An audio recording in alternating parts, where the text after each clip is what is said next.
दोस्तों, दम है तो नवरात्रि के किसी भी दिन इस पौधे को जड़ सहित उखाड़ करके ले आना, आपकी तत्काल गरीबी मिट जाएंगी। नवरात्रि के पूरे समय को चैतन्य अवस्था कहा जाता है। नवरात्रि के पूरे समय को जागृत अवस्था कहा जाता है। इस समय नौ दुर्गा पूर्ण रूप से अपनी शक्ति के साथ जागृत अवस्था में होती हैं और नौ दुर्गा माता हमारे पृथ्वी लोक पर इस धरा पर पूर्ण रूप से आती हैं। इसीलिए माँ दुर्गा के आने के कारण 9 दिनों तक हर प्रकार के पेड़ पौधे जीव जंतु में जागृत अवस्था होने के कारण, अर्थात माता के आने के कारण ये सब जागृत अवस्था में हो जाते हैं, चैतन्य हो जाते हैं और ये अपना प्रभाव जितने भी पेड़ पौधे जड़ी बूटियां हैं ये तत्काल दिखाते हैं। पेड़ पौधों में ऊर्जा होती है, इसीलिए पेड़ पौधे हमारे लिए परम पूजनीय हैं। हमारे हिंदू धर्म में हम पेड़ पौधों की पूजा करते हैं। जैसे कि आपने देखा होगा, जो माताएं बहनें होती हैं वे वट सावित्री का व्रत रखती हैं, वह पीपल की पूजा करती हैं, बरगद की पूजा भी करती हैं। अब बरगद की पूजा क्यों करते हैं? क्योंकि हमारे पुराणों में पेड़ पौधों को अध्यात्म का देवता कहा गया है। पेड़ पौधों में देवी देवताओं के अंश बसते हैं, देवी देवताओं के प्राण बसते हैं, इसीलिए हमें पेड़ पौधों की पूजा करनी चाहिए। देखिए, जो पेड़ पौधे हैं हमें मुफ्त में प्राण वायु प्रदान करते हैं। पेड़ पौधों से ये सारे चराचरी जितनी भी सारी दुनिया चल रही है, कैसे चल रही है, जैसे कि समय में बारिश का होना, वातावरण को संतुलन बनाए रखना, ये सभी पेड़ पौधों के कारण ही हो पा रहा है। तो नवरात्रि के समय में, रात के समय में ऐसा कौन सा पौधा है जिसे उखाड़ करके लाना है, जिससे आपकी गरीबी तत्काल ही मिटेगी? मैं आप लोगों को जबरदस्त चमत्कारी पौधे के बारे में बताऊंगी। वीडियो में आगे बढ़ने से पहले, जानकारी बताने से पहले, अगर आज की वीडियो मिस कर दी तो फिर बाद में आपको रोना ही पड़ेगा, पछताना पड़ेगा। क्योंकि नवरात्र पर भी एक ऐसा समय होता है जिस समय में पेड़ पौधे जड़ी बूटी पूर्ण रूप से जागृत अवस्था में होते हैं। और मैं हर दिन वीडियो में बताती हूँ कि जागृत चीज ही हमेशा प्रभाव दिखाती है, उसमें चैतन्य होना जरूरी है, उसमें प्राण डालना, शक्ति डालना जरूरी होता है। और नवरात्र के समय में कोई भी पौधे को लाते हैं तो आपको मंत्र जाप करने की जरूरत नहीं पड़ती है, उसे सिद्ध करने की आवश्यकता नहीं पड़ती। वे पेड़ पौधे स्वयं नवरात्र के समय में मानव दुर्गा के होने के कारण, नौ दुर्गा का पर्व होने के कारण स्वयं सिद्ध हो जाते हैं। बस नवरात्र के समय में इन पेड़ पौधों को आपको अपने घर में लाना चाहिए। तो कौन से ऐसे पौधे हैं जिस पौधे को घर में लाने से व्यक्ति की गरीबी मिटती है, दुर्भाग्य दूर होता है? इस वीडियो में आज मैं आप लोगों को सारी जानकारी विस्तार से बताऊंगी। अगर आप भी माता रानी के सच्चे भक्त हैं तो वीडियो को एक लाइक करके चैनल को सब्सक्राइब जरूर करें व कमेंट बॉक्स में जय माता दी जरूर लिखना। आइए इस वीडियो में जानते हैं कि कौन से पौधे को हमें नवरात्र के समय में लाना चाहिए। प्रथम पौधा है सहदेवी।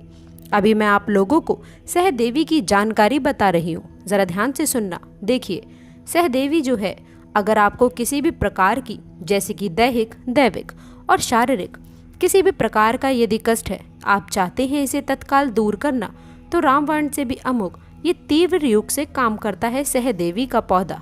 दैहिक, दैविक और भौतिक ये सभी प्रकार के कष्टों को तत्काल दूर करती है।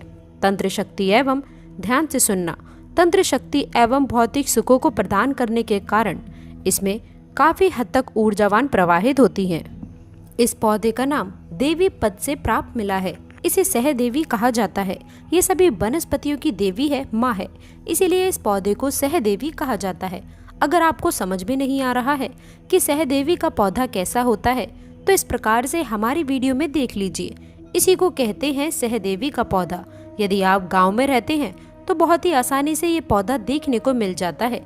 शहर में रहते हैं तो कई जगह जो बंजर जमीन रहती है, जहाँ पर खेती वगैरह नहीं होती, वहाँ पर ये पौधे बिना उगाए ही उग जाते हैं। नवरात्र में आप कहीं भी ग्रामीण इलाकों में यदि रहते हैं, खेती खलियानी में चले जाइए, या फिर जो नहर वगैरह होती हैं, या फिर जो नदी के किनारे, वहाँ पर ये पौधे बहुत ही आसानी से मिल जाते हैं। शहर में रहते हैं फिर भी ये ढूंढने से मिल जाते हैं। नदियों के तट पर भी बिना उगाए ही उगे होते हैं। तो आइए मैं आप लोगों को इसके लाने के कुछ खास फायदे बताना चाहूँगी। वैसे कितने टाइम लाना चाहिए ये भी मैं आप लोगों को बताऊंगी।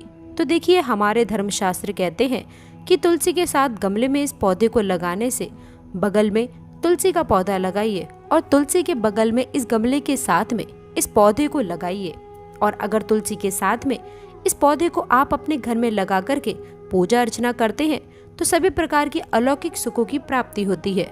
तुलसी के पौधे के साथ इसे लगा देते हैं तो इसके जो प्रभाव हैं कई गुना तक बढ़ जाते हैं, क्योंकि इस पौधे को साक्षात माँ दुर्गा का स्वरूप माना जाता है, इसीलिए इसे देवी पद भी प्राप्त है। ये सभी प्रकार की बीमारियों को दूर करने में समर्थवान है।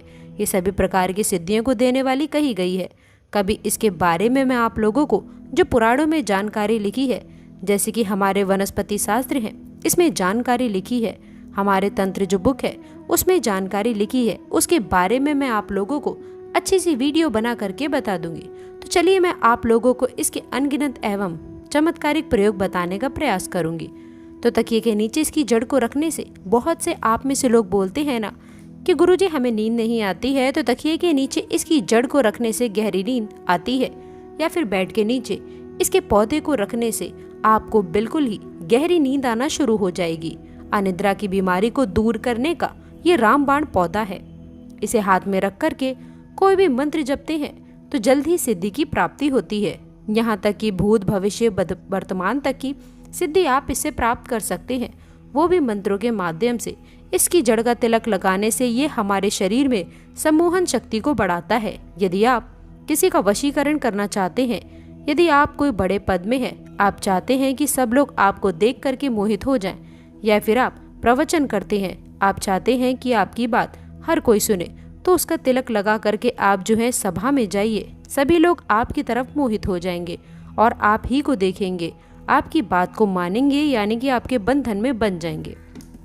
हमारे धर्मशास्त्र कहते हैं, कौन से धर्मशास्त्र कहते हैं, जैसे कि वनस्पति शास्त्र है, इसमें लिखा है कमर में बांध करके यदि इसे कमर में बांध लिया जाए, लाल कलर के कपड़े में लपेट लिया जाए और संबंध बनाया जाए तो ये विजय का स्तंभ बन करता है।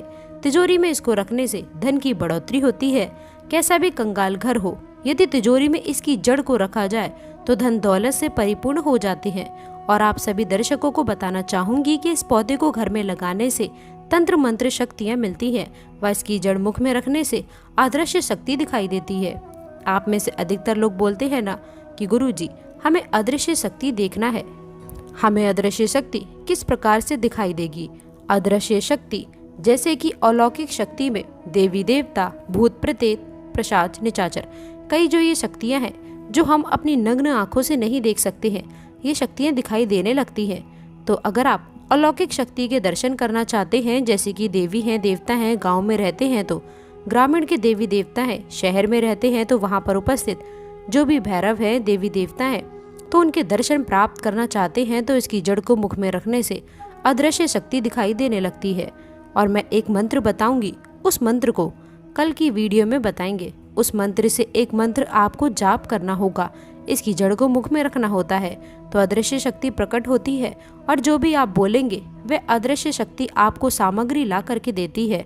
दोस्तों, इसकी जो जड़ है, इसके जो पौधे हैं, रात 12 बजे के बाद में नवरात्र के किसी भी टाइम में आप ला सकते हैं, क्योंकि ये नवरात्र के टाइम में रात्रि कालन का ही सबसे ज़्यादा महत्वपूर्ण दिन होता है। दोस्तों, इसके साथ ही आपको बताना चाहूँगी 12 बजे के बाद यदि लाते हैं तो नव दुर्गा की जो संपूर्ण शक्ति है रात्रि के समय में जागृत अवस्था में पूर्ण रूप से होती है। तो 12 बजे के बाद नवरात्र के किसी भी दिन में इस पौधे को जड़ सहित आपको उखाड़ करके ले आना है और ला करके आपको अपने घर में इसे गमले में लगा देना है। बिल्कुल ही आपको नंगे पैर जाना है। किसी भी प्रकार के आपको जो है खड़ाऊ वगैरह है या फिर चप्पल वगैरह है या फिर जूते वगैरह हैं, ये पहन करके नहीं जाना है। अब बात करते हैं दूसरे पौधे के बारे में, ध्यान से सुनना। जो दूसरा पौधा है इसे विष्णु कांता के नाम से जाना जाता है। कई लोग इसे अपराजिता भी बोलते हैं। ब्रह्मदेव ने सृष्टि के निर्माण के समय सर्वप्रथम इस पौधे को उत्पन्न किया था, इस पौधे की रचना की थी एवं भगवान श्री हरि विष्णु जी ने भी इस पर वास किया था। इसीलिए इस पौधे को एक प्रकार की कांति की प्राप्ति हुई है, एक प्रकार की ऊर्जा की प्राप्ति हुई है। इसीलिए इसे ज्ञानी लोग इस पौधे को विष्णु कांता के नाम से जानने लगे हैं। इसे अपराजिता के नाम से क्यों बोलते हैं? क्योंकि इसके गुण ही हैं। यह आपके शत्रु से हमेशा आपको अपराजित रखता है, कभी भी यह आपको पराजित नहीं होने देता। इसको घर में लाने से कौन कौन सी अलौकिक एवं चमत्कारी शक्तियों की प्राप्ति होती है, आइए जानते हैं। देखिए, इसे मुख में दबाकर यदि आप अपने शत्रु से लड़ने के लिए जाते हैं। यदि सैन्य वर्ग के हैं, जैसे कि सेना वर्ग के हैं, और आप शत्रु से लड़ने के लिए जाते हैं तो ये शत्रु को पराजित करता है। या फिर आपका कोई शत्रु अनावश्यक तंत्र बाधा करते हैं, परेशान करते हैं, तो उसकी जड़ को भी मुख में दबा करके रखने से आपके शत्रु पराजित हो जाते हैं। उनकी विद्या उन्हीं पर वापस हो जाती है।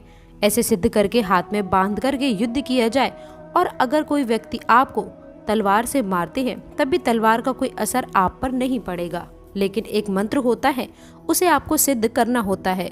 ये पौधा लक्ष्मी जी को प्रिय होने के कारण यदि आप ये पौधा नवरात्रि के समय में घर में लगा करके रखते हैं तो सुख संपत्ति एवं नए नए प्रकार के भोग की प्राप्ति होती है। प्रेम पौधों को आप साधारण मत समझना। ये जो पौधा है विष्णुकांता, जिसे हम अपराजिता बोलते हैं, ये साक्षात माँ लक्ष्मी का स्वरूप माना गया है। इसमें स्वयं लक्ष्मी जी वसती हैं। नवरात्र में इस पौधे को घर में लगाने से जैसे जैसे इस पौधे में वृद्धि होती है, जैसे जैसे इस पौधे का आकार बढ़ता है, जैसे जैसे इस पौधे में फूल फल आते हैं, वैसे वैसे व्यक्ति के घर में धन धान्य की प्राप्ति होती है। व्यक्ति के घर में धन दौलत की बढ़ोतरी होती है। इस पौधे के पुष्प को नवरात्रि के पंचमी दिन, ध्यान से सुनिएगा, इस पौधे के पुष्प को नवरात्रि के पंचमी दिन इसका नमक माता को चढ़ाने से सभी प्रकार की सिद्धि एवं भोगों की प्राप्ति होती है। यदि आप चाहते हैं कि आपको सभी प्रकार के भोगों की प्राप्ति हो जाए, सभी प्रकार की सिद्धियों की प्राप्ति हो जाए, तो नवरात्र के पंचमी दिन इस पौधे के सफेद कलर के पुष्प को माता स्कंद को चढ़ा देना। हम 101% गारंटी आपको देते हैं कि इसके पुष्प चढ़ाने के बाद में माता आपसे प्रसन्न हो जाएंगी और आपको सभी प्रकार के अलौकिक सुख प्रदान करेंगी, सभी प्रकार के आपके मनोरथ को पूर्ण करेंगी, सभी प्रकार की आपकी जो कामनाएं हैं उस कामना को सिद्ध करेंगी। ये पौधा नवरात्र में सूर्य उदय से पहले लाना होता है। इस पौधे को नवरात्र के समय में सूर्य उदय से पहले लाने का विधान है। तो दोस्तों, दोनों पौधे लाने से पहले हमने आज की इस वीडियो में 2 पौधे बताए हैं, चमत्कारी पौधे। अब ये पौधे दोनों नवरात्रि के समय में आप किसी भी दिन ला सकते हैं। तो ये दोनों पौधे लाने से पहले उन्हें अक्षत, धूप, दीप दिखा करके आपको इसे अपने साथ चलने की प्रार्थना करनी है। इन्हें निमंत्रण देने की कोई ज़रूरत नहीं है। नवरात्र के समय में आप किसी भी टाइम में ला सकते हैं। बस आपको निमंत्रण इस प्रकार से देना है, आपको धूप रख लेना है, अक्षत रख लेना है, और आपको प्रार्थना करना है कि हे औषधि महाराज, मैं आपको इस कार्य हेतु ले जाने आया हूँ। या फिर आप, हे देवी माता, मैं आपको इस कार्य के लिए लेने आया हूँ। इस प्रकार से आपको प्रार्थना बोलनी है। गरीबी मिटानी है तो गरीबी बोल सकते हैं।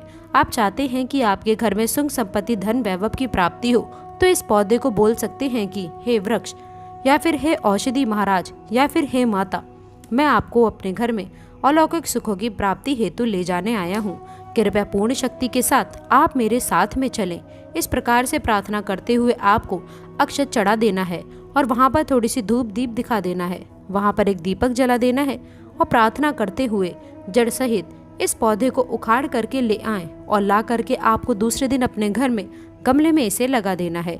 आप यकीन माने, ये पौधे जब तक आपके घर में लगे रहेंगे, आपके घर के वातावरण को शुद्ध रखेंगे। आपके घर में किसी भी प्रकार की तंत्र बाधा नहीं लगेगी व आपके घर में कुलक्ष्मी कभी नहीं आएंगी। आपके घर में दुख तकलीफ एवं बार बार जो बीमारियां होती हैं, घर परिवार के लोगों को जैसे वास्तु दोष लग जाता है या फिर किसी भी प्रकार का दोष लग जाते हैं, शनि दोष, राहु दोष, काल सर्व दोष आदि, तो वह सारी बीमारी सभी प्रकार के दोषों से आपको बचाए रखने का काम करेंगी। आपके अध्यात्म में उन्नति होगी, आपकी प्रगति होगी। तो अगर आप अपने दुर्भाग्य को सौभाग्य में बदलना चाहते हैं तो नवरात्र के किसी भी दिन इन दोनों पौधों में से कोई एक पौधा अवश्य ले आइएगा, वह अपने घर में लगाइएगा। आपके अध्यात्म में उन्नति होगी व आपकी प्रगति होगी। यदि आपको हमारे द्वारा बताई गई जानकारी अच्छी लगी हो तो वीडियो को लाइक करिएगा। तो दोस्तों, आशा करते हैं कि वीडियो में दी गई जानकारी आपको पसंद आई होगी। वीडियो अच्छी लगी हो तो वीडियो को लाइक करिएगा, अपने दोस्तों के साथ इसे शेयर करिएगा। अगर आपने अभी तक चैनल को सब्सक्राइब नहीं किया है तो प्लीज़ चैनल को सब्सक्राइब करके बेल आइकन ज़रूर दबाइएगा, जिससे आने वाली हर एक जानकारी सर्वप्रथम आपको प्राप्त हो। तो दोस्तों, मिलते हैं अगली वीडियो में।